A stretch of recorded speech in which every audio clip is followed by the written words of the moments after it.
je suis Laetitia, l'apprentie tarologue. J'effectue ici des tirages psychologiques. Si tu veux m'envoyer ta question par email, je m'efforcerai d'y répondre rapidement. Je la mettrai dans le fil des questions. J'effectue ici également des tirages intemporels sur des prénoms. Tu peux également m'envoyer ton prénom. Je le mettrai dans la bobine d'à côté. Je vais aujourd'hui vous présenter le tirage des énergies pour le mois de mars. J'ai essayé d'être un petit peu original dans mon questionnement. Et pour ce faire, j'utilise le tarot Histoire de sorcière. Voici les questions que j'ai préparées. J'écris pas très bien, excuse-moi. Et mon bon vieux tarot Histoire de sorcière. Je l'adore. Allez, c'est parti. Mars 2025. Quelle carte du tarot représente comment je vais m'aimer en mars? J'ai décidé de parcourir les thèmes habituels, mais j'ai remanié les questions. On commence avec la carte de l'ermite associée au valet de bâton. Mon regard est attiré sur cette partie de la carte de l'ermite. On dirait que cet arbre accueille une famille de champignons peut-être, je ne sais pas. En tout cas, si j'image et que je remplace cet arbre par un humain, je dirais qu'il est recouvert d'excroissance de peau ou de grains de beauté, de choses qui ne devraient pas être là, mais qui sont pourtant là. Associé à la carte de l'ermite, ça nous montre que nous sommes encore bien dans l'hiver. Le printemps, c'est pas pour tout de suite. Même si le printemps, c'est fin mars. J'associe ces deux cartes comme quelle carte du tarot représente comment je vais m'aimer en mars. Bon, là, on ne s'aime pas. On ne s'aime pas, pourquoi? Parce qu'on n'accepte pas les imperfections de notre être, de notre corps, de notre âme, de notre ego. On n'accepte pas notre passé. L'ermite associée au valet de bâton, c'est la fatigue. Ça commence fort pour le mois de mars. Bon, en gros, on peut également traduire ces deux cartes par un travail d'introspection à faire pour s'accepter, pour s'aimer, pour s'observer. Mais être dans l'observation, mais pas une observation non plus complètement juste observer sans rien faire. Il faut observer et il faut faire les premiers pas pour améliorer ce qui fait que nous ne nous aimons pas. Sacré travail. Alors, je donne souvent l'exemple d'une introspection et pourquoi j'ai eu telle pensée, pourquoi je n'aime pas cette personne. Il y a plusieurs possibilités d'analyse. On peut s'enregistrer avec son téléphone, par exemple, tous les matins, tous les soirs, ou quand on a 3 minutes tranquilles, aux toilettes, prendre son magnéto et parler. Moi, je vous parle bien toute seule derrière ma tablette. Ça me fait beaucoup de bien d'ailleurs. On peut également écrire tous les matins, faire un travail d'écriture guéritive. Il y a également les défis des 100 jours, par exemple, tous les jours, noter et s'observer et voir quelles sont les choses qui nous énervent et pourquoi ça nous énerve et qu'est-ce qui nous a énervé. Est-ce qu'on a réagi parce qu'on nous a dit quelque chose qui ne nous a pas plu ou est-ce que nous avons réagi parce que notre réaction face à cette agression a été à nos yeux insuffisante? Ce qui revient à dire qu'on n'a pas du tout aimé la manière dont nous-mêmes avons réagi. Mais pour se rendre compte de cela, il faut s'auto-analyser. On peut également le faire dans la prière. Jésus, merci pour cette journée. Alors je dis Jésus comme je pourrais dire Allah, comme je pourrais dire Jéhovah, comme je pourrais dire la source, la lumière. Et adressez-vous à qui vous voulez, à partir du moment où c'est respectueux et que cela vous fait on dit face ou fait, que cela vous fait du bien et essayez par cette auto-pensée dirigée de pouvoir analyser ce que vous avez fait dans la journée. Et plus on apprend à le faire régulièrement, plus on se comprend et on avance. Quelle carte du tarot représente comment je vais m'aimer en mars? Donc, bon, l'ermite, il porte... Enfin, c'est comme... ce que je cherche à dire, c'est que cette carte est représentative comme de quelqu'un qui fait un travail intérieur, un travail d'introspection, qui peut être également un travail de méditation, un travail de pleine nature, c'est-à-dire d'aller dans des endroits pour se ressourcer, aller marcher un quart d'heure par jour, adopter un chien dans un refuge, ou alors prier. Vous faites tout ça un petit peu, 5 minutes ici, 5 minutes là, mais apprenez à vous observer. Voici comment on va commencer à s'aimer pour le mois de mars. Donc toujours sur cette thématique, j'ai demandé la carte du tarot qui représente le conseil de comment je vais pouvoir m'aimer, comment je vais pouvoir commencer à m'aimer en mars. Et voici la carte d'épée numéro 7. Allez, je me répète, mais c'est ce qui me fait avancer. La carte du tarot qui représente le conseil, c'est d'avancer pas à pas, tout doucement, à pas feutrer, mais commencer à avancer. N'essayez pas de brûler les étapes, d'aller plus vite que la musique, mais faites un travail constant, engagez-vous, faites un contrat avec vous-même, mais il faut commencer et continuer.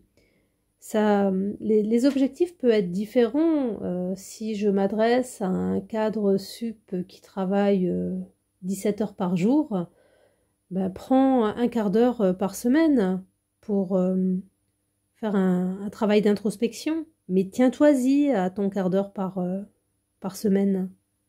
Vous voyez, il faut que les choses soient en adéquation avec vous et avec votre rythme.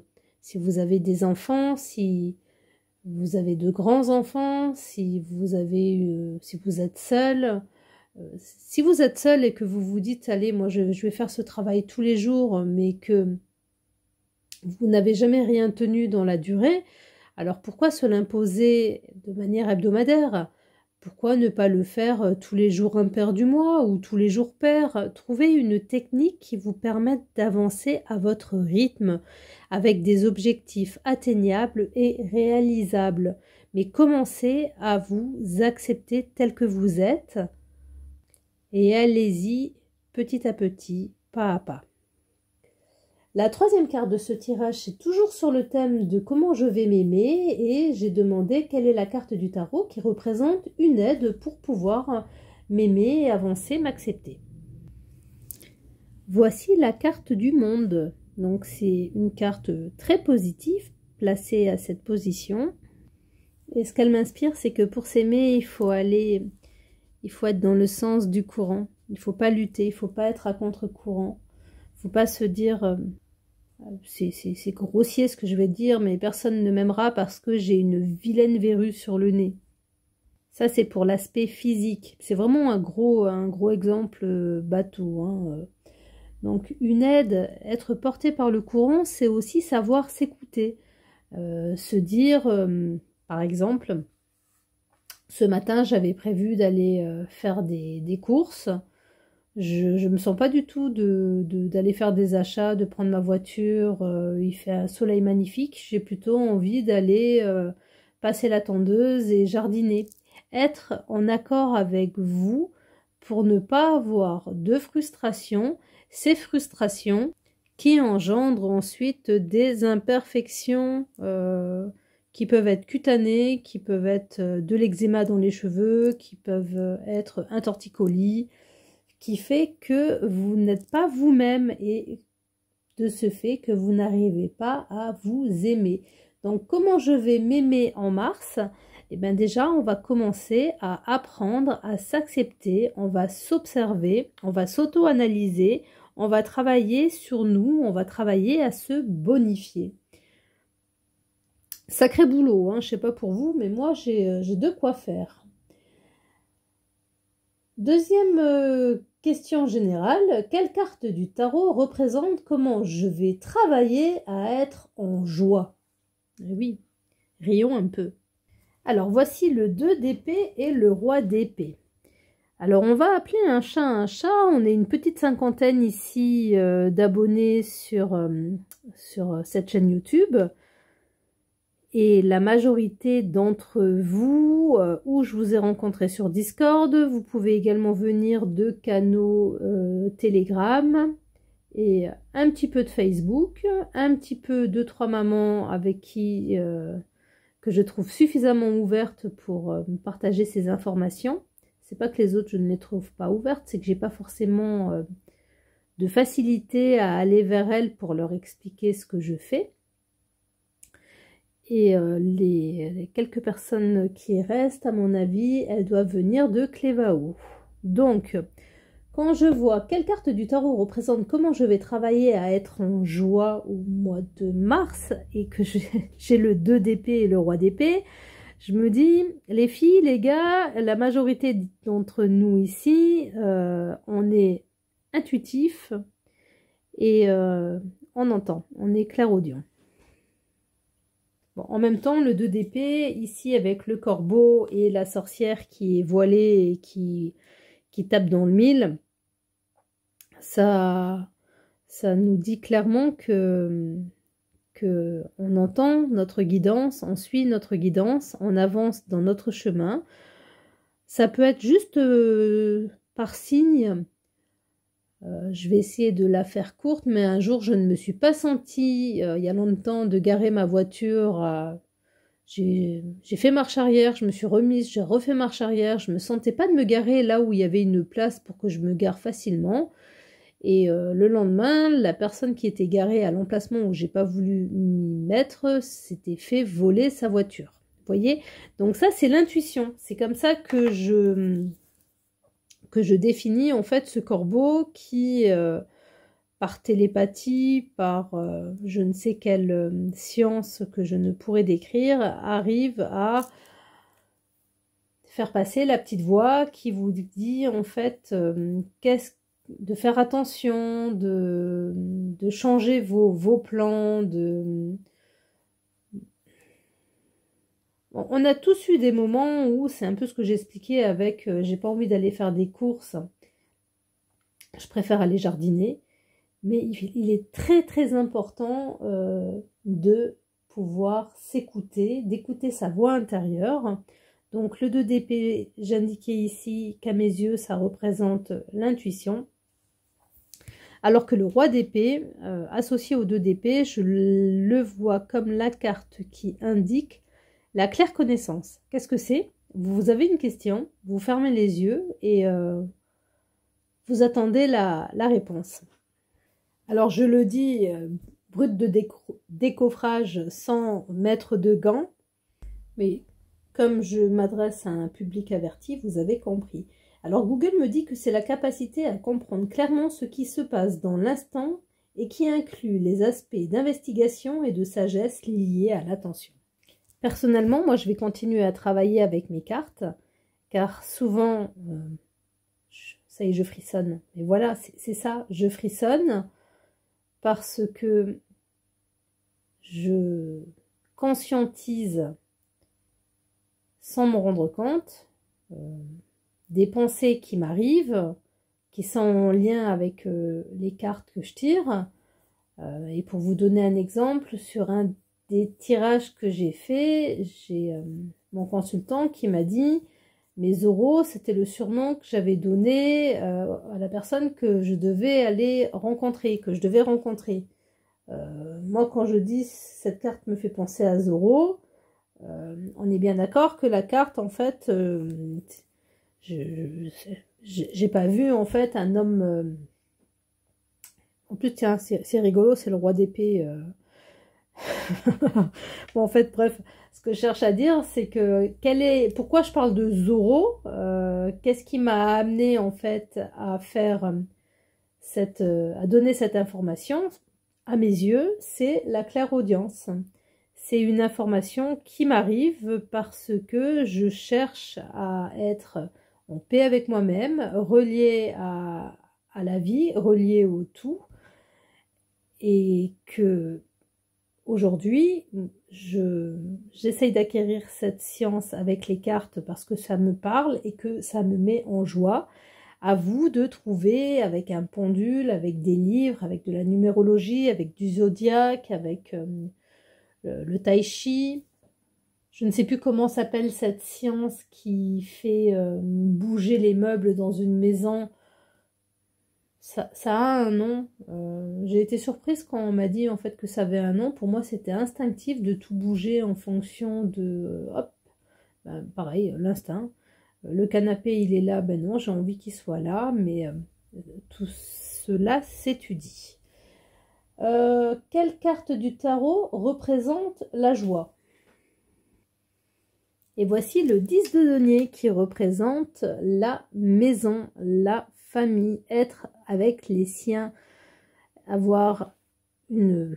construire des fondations solides avec sa famille.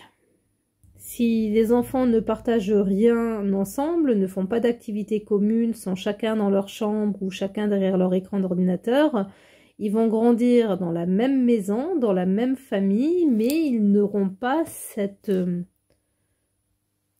fondations qui font qu'ils sont une famille. C'est important de le répéter. Nous sommes une famille. Vous avez le même papa, la même maman, vous êtes tous les deux une partie de nous, vous êtes des parties différentes, et vous êtes un, et il faut qu'on apprenne à se respecter, s'aimer, et jouer ensemble, passant du temps à nous amuser ensemble. C'est hyper important, rigolant ensemble. Quelque chose de banal, mais... quand mes enfants ils font la tête, je les chatouille. Quand ils sont en train de bouder, je les chatouille. Je suis tout le temps en train de les chatouiller au final. Pour leur faire comprendre que la joie, c'est quelque chose de primordial. Quelle carte du tarot représente comment je devais travailler à être en joie? Et la carte qui représente la joie, c'est le foyer. Rendez votre foyer heureux. Ça peut être également... Je vous ai parlé de bouger les meubles. J'espère que ça va me revenir le nom de cette science avant que je finisse cette vidéo. Ça peut être mettez un mangeoir à oiseaux devant votre fenêtre pour voir les oiseaux. Passez les rideaux et les doubles rideaux à la machine, histoire qu'ils soient un petit peu plus clairs, qu'ils sentent bon et que ça illumine vos pièces. Chantez sous la douche, chantez en voiture, préparez-vous des bons plats, changez la déco, rajoutez des tissus, mettez des bougies, de l'encens. Soyez heureux. Faites des choses qui vous plaisent et ne faites pas les choses pour faire plaisir aux autres. Seulement si vous en avez envie de faire plaisir aux autres. Mais ne faites pas plaisir aux autres au détriment de votre propre plaisir. Pour être en joie et en amour, il faut également pouvoir se respecter. Alors, quelle carte du tarot représente une aide à la joie? Voici le roi de bâton. Ça peut être une bonne idée de planifier vos futures vacances. On dirait que, hop, il nous indique où est-ce qu'il part, le roi de bâton. Prévoir un week-end en amoureux.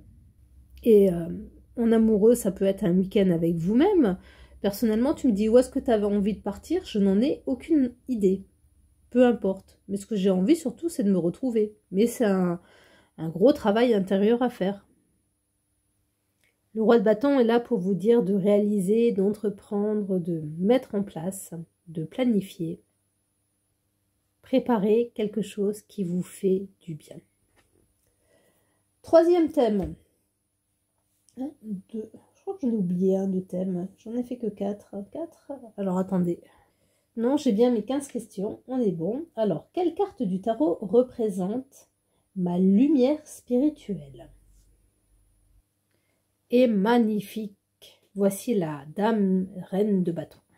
Après, si on prend le fil de ce tirage, On a dit que ce qui nous permettait de nous aimer, c'est un travail sur nous, qu'il fallait que l'on trouve sa joie en planifiant des projets et en consolidant notre maison.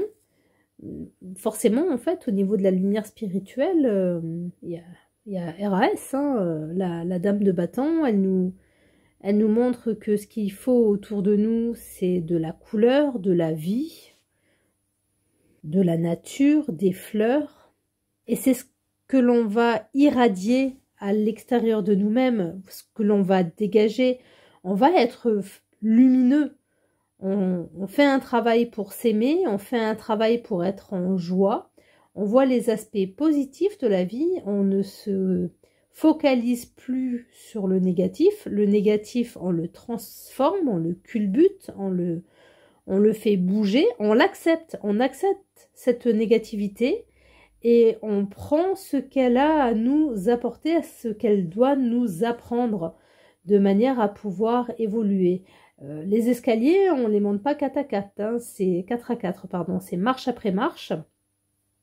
Donc, quelle carte du tarot représente ma lumière spirituelle? Mais écoutez, si vous commencez à travailler votre joie et à travailler l'amour de vous-même, forcément, vous allez irradier, vous allez rayonner, vous allez émettre ce que vous êtes, des êtres en transformation, des êtres qui veulent devenir la meilleure version d'eux-mêmes. Donc, là, on est sur la lumière spirituelle. Qu'est-ce que j'ai voulu dire par quelle carte du tarot représente le rayon? Le rayon, c'est ce qui va m'aider à prendre de la lumière, à être encore plus vif, encore plus lumineux, à rester dans cette lumière. Voici le 4 de bâton. Alors, le 4 de bâton, ici, il me dit que pour prolonger le rayon de lumière, il faut faire de tout une fête. Je ne dis pas qu'il faut vivre comme des bisounours, mais accepter les choses, et voir le côté positif et en rigoler. Être solidaire, respectueux, envoyer de l'énergie sous forme de compassion, sous forme de prière, sous forme de pensée, quand des nouvelles nous arrivent qui sont malheureusement en fait majoritairement dans notre société faites pour nous démonter, nous saper le moral, nous refroidir, nous monter les uns contre les autres. Il faut apprendre à respecter, mais pas donner toute notre attention à toute la négativité qui passe par les canaux d'information de ce monde et vivre en prenant le positif de toutes les petites choses de la vie. On n'a pas besoin d'attendre un mariage, un anniversaire pour être en joie. La joie, c'est peut-être juste d'aller se balader dans la nature et vous avez envie de faire une roulade dans le sable ou sur une pelouse bien verte, et bien redevenez l'enfant que vous êtes et faites-vous plaisir. Voici comment j'interprète ici le 4 de bâton. Quelle carte du tarot représente comment atteindre ma lumière? Et voici le 3 de coupe sur la tranche. Alors ce que j'ai ressenti en voyant cette carte sur la tranche, c'est que il y a des personnes, pour être en joie, ça dépend si elles sont extraverties ou introverties. Donc là, la carte de 3 de coupe, elle nous répond à ces deux styles de personnes. C'est-à-dire, quelle carte du tarot représente comment atteindre ma lumière? Et bien, ou en œuvrant pour se retrouver dans des manifestations avec des personnes, ou l'inverse, en t'isolant et en restant à faire des activités qui te sont propres parce que tu es quelqu'un d'introverti et de solitaire. Si tu as besoin de faire des puzzles, lire un livre, écrire, et que cela te rend lumineux, fais-le. Et au contraire, si tu as besoin de rester une demi-heure devant la sortie de l'école pour discuter avec d'autres parents, et pour revenir à mon exemple du toutou, ça peut également aussi être aller balader son chien au moment où beaucoup de personnes le font, vers 6 heures quand on rentre du taf par exemple. Donc comment l'atteindre? En faisant en fait des choses socialement ou pas qui te correspondent. On part maintenant sur tac tac tac tac. Quelle carte du tarot représente ma puissance, mon énergie pour le mois de mars? J'espère qu'elles vous plaisent mes questions. Et une petite phrase à traduire. 6 de coupe, 3 de bâton et 9 de bâton. Quelle carte du tarot représente ma puissance, mon énergie pour le mois de mars? Alors déjà, transmettre, apprendre, faire passer ta connaissance. Ça peut également, si on n'a pas forcément d'enfants, de petits-enfants ou de voisins à portée de la main, aller te ressourcer dans la terre, dans l'eau. On les a tous ici, hein. On a les fleurs, on a les arbres, on a les animaux et on a l'eau. Forcément, c'est le 6 de coupe. Donc, va puiser ton énergie dans la nature. Crée ce petit parterre de fleurs pour les abeilles que tu as envie en fait de faire depuis des années et que tu n'as pas eu le temps de faire pendant le confinement par exemple. Voyage, ouvre ton champ d'horizon. On avait le roi de bâton tout à l'heure qui nous disait de prévoir un voyage.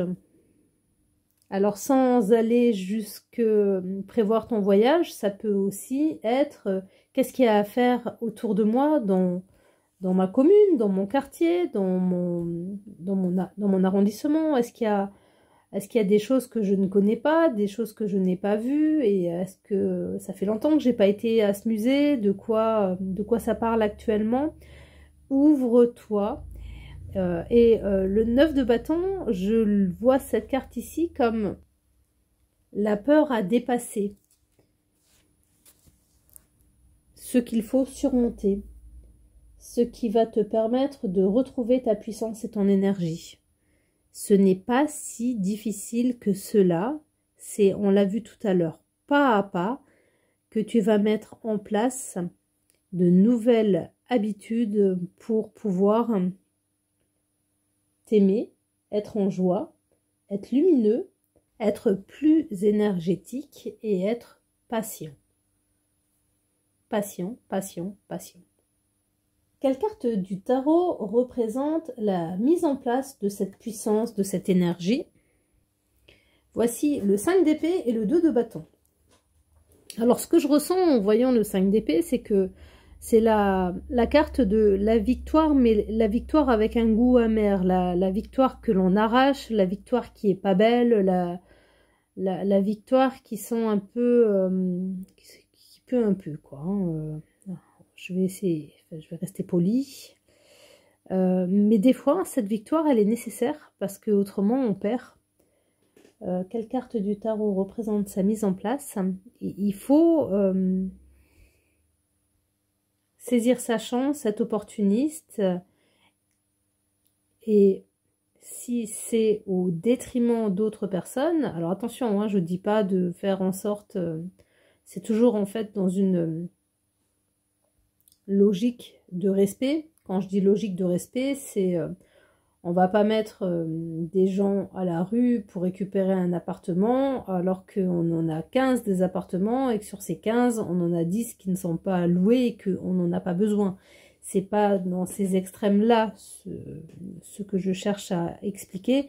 Ce que je cherche à expliquer, c'est qu'on s'est incarné pour expérimenter et que malheureusement ou heureusement, nous avons des circonstances qui font que nous ne prenons pas forcément le chemin que nous voulons, parce que l'on nous a arraché la victoire, comme cela est démontré avec le 5 d'épée, ce qui nous permet d'œuvrer sur un autre chemin qui était là pour nous à ce moment-là, mais que nous n'avons pas vu. Donc la mise en place donc le 5 d'épée et le 2 de bâton, c'est de savoir jouer des coudes pour aller chercher ce qui nous revient d'un point de vue énergétique. Associé au 2 de bâton, le 2 de bâton nous demande de réfléchir. On a toujours cette ouverture au monde, 2 de bâton, 3 de bâton. Et bien pendant qu'on visite son quartier en allant voir si les chemins dans la pinède, ils sont toujours aussi beaux. En même temps, on réfléchit à son avenir. Et, à mon avis, ce qui est encore plus important que réfléchir à son avenir, c'est penser à son présent. Être dans l'instant. Mais ça nous permet, être dans l'instant, de recevoir les bonnes informations pour mieux planifier son avenir. Quelle carte du tarot représente la conservation de mon énergie? Le chariot nous demande d'avancer. Mais c'est une juste logique, puisque le 2 de bâton nous a demandé de réfléchir. Donc, quelle carte du tarot représente la conservation de ma puissance en mettant en place ce sur quoi nous avons médité, ce sur quoi nous avons cogité, nous mettons en place ce que nous avons intériorisé, conscientisé, et nous accueillons les informations qui nous arrivent. N'oubliez pas qu'au début de ce tirage, je vous parlais d'intuition et de clairaudience. On a bien entendu maintenant. Donc, on est à bloc au niveau de notre énergie et on avance. Sacré mois de mars. Quelle carte du tarot représente mon véritable travail? Donc, le véritable travail que je dois réaliser au mois de mars. Et c'est assez intéressant, la carte des amoureux, également sur la tranche. La carte des amoureux sur la tranche, par rapport à tout le cheminement, tout le fil de ce tirage, le travail que l'on doit réaliser, on est bien d'accord que c'est de nous retrouver, de nous aimer, de s'élever, de s'éveiller, d'avancer, de cheminer vers quelque chose de plus grand, de plus beau et de plus lumineux que nous. Et c'est de se relier, de commencer ou pas ce travail. On le fait ou on le fait pas. On y va ou on n'y va pas. Mais on prend une décision. Et si on décide que ce n'est pas le moment, que ce n'est pas notre chemin, que ce n'est pas l'heure pour nous, que ce n'est peut-être même pas l'incarnation qui fait qu'on a envie d'aller dans cette direction, on l'accepte et on va là où on se sentira bien. Quelle carte du tarot représente mon véritable travail? Je ressens ici la carte des amoureux comme accepter son choix, qu'il soit positif ou négatif. Alors j'aurais pu dire l'inverse, qu'il soit positif ou négatif, peu importe. Mais prendre une décision et arrêter de se masturber le cerveau. Alors, quelle carte du tarot représente comment trouver justement le véritable travail que l'on doit réaliser? Alors, comment trouver, c'est comment réussir à déterminer, comment identifier. Et là, c'est plus une phrase, c'est un paragraphe. 5 de denier, 9 de coupe, le pape, l'hiérophante et le 8 de bâton. Et j'ouvre une parenthèse, ça y est, c'est revenu, c'est le feng shui que je cherchais en fait pendant tout le long de cette vidéo qui commence un peu à être longue. On va essayer de passer la seconde. Comment trouver, ça c'est 4 cartes, c'est ma bonne résolution. J'en prenais que 3 l'année dernière, maintenant je peux en prendre jusqu'à 4. On verra pour 2026. Alors, quelle carte du tarot représente le véritable travail que je dois trouver? Alors, je vois ici le 5 de denier comme une carte qui nous invite à ne pas avoir peur de nous trouver dans des situations où on pourrait être démuni. Si intérieurement j'entends que je dois démissionner, alors je vous dis pas de démissionner, hein, mais si au fond de vous, vous êtes persuadé que vous devez démissionner de votre travail qui vous empêche d'être heureux, ou vous vous levez le matin, vous avez mal au dos, mal au ventre, enfin, vous n'êtes pas bien, vous n'en pouvez plus et que vous ne savez pas du tout de quoi demain sera fait, mais vous avez que la certitude que ailleurs, l'herbe sera plus verte. Écoutez-vous. Et je pense que c'est ce que veut nous dire le 5 de denier. Écoutez-vous, écoutez votre intuition, écoutez votre petite voix, parce qu'il y aura toujours un refuge au moment où vous en avez besoin. Il y aura toujours un foyer. Il y aura toujours une solution. Ne pleurez pas avant d'avoir mal. Dites-vous que vous êtes sur votre chemin. Acceptez-le. Ça nous amène de toute manière au 9 de coupe. Inspirez. Soufflez. Ça fait un bien fou à chaque fois. Allez, on le refait.